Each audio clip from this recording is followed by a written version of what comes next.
There's never been a costume that's been to do with Lord of the Rings that hasn't been challenging.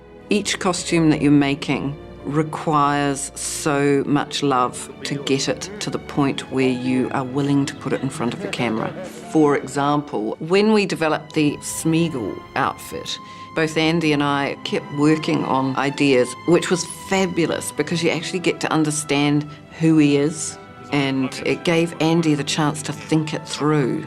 Given that his family were a fishing culture, we worked out that he'd have little bits of shells and fish hooks and things that meant something to him, and bits of things he'd found and dug up.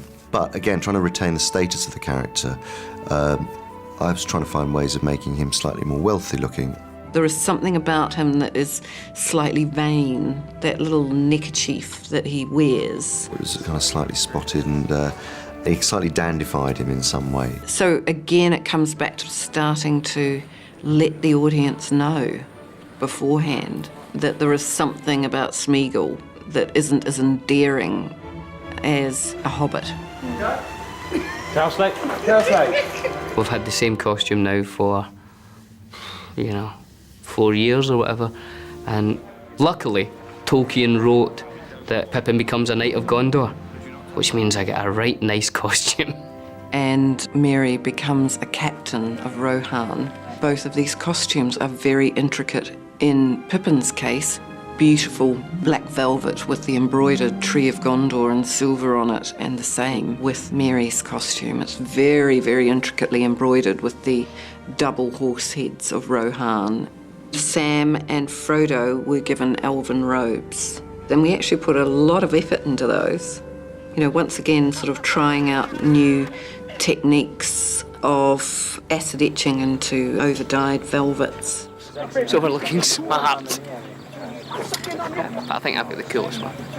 Action! What did you do? Go back to the shithole! This is Gandalf the White, of course. This was a tough one because how do you follow on from Gandalf the Grey, and how do you create this version of Gandalf? Well, what we wanted was a much more virile Gandalf, and it was certainly how Ian McKellen viewed the character in this guise. I mean, he wanted to be able to fight, he wanted to be able to move. What we didn't want was the volume in the costume that we had had in Gandalf the Grey.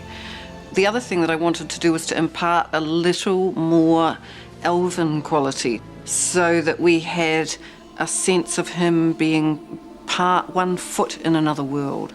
We used some very beautiful fabrics in this. Again, they're quite subtle, and the immediate version to the eye of this is just a cream costume, but it has a lot more happening than that. These designs here on the sleeve, elven designs, which is repeated through Elrond and other characters, so it's just been reworked into this costume. And then the undergarment is very much an elven fabric, which tied him into the elven world. This immaculately embroidered gown can never be seen. There's no point in doing it, other than making me believe as I put them on that they're real clothes, which I do. We started with a T-shirt. Then we had a shirt, then we got a robe, which is 3 layers. But they never came up with any decent underwear for Gandalf. They did try. We had this palette for Gondor, the sort of silvers and the blacks. Well, I stepped away from that with Faramir because I didn't want to relate too closely to Boromir. I wanted to keep him the younger brother. Nyla had an idea that in terms of what Faramir did, the fact that he was a ranger through the forest of Ithilien or whatever, she had an idea that the costume should nearly be sort of similar in a way to Aragorn. The ranger costumes were designed for the idea that they were very practical, that they were frequently on foot, and that they needed to be slightly camouflaged. So we definitely worked with a brown-green palette for these costumes. We used quite a lot of leather and oilskin, the idea being that both were warm and waterproof. We created this front piece, and we did this by creating a large die to actually stencil it in so that it had a relief quality to it to make it a little bit more interesting.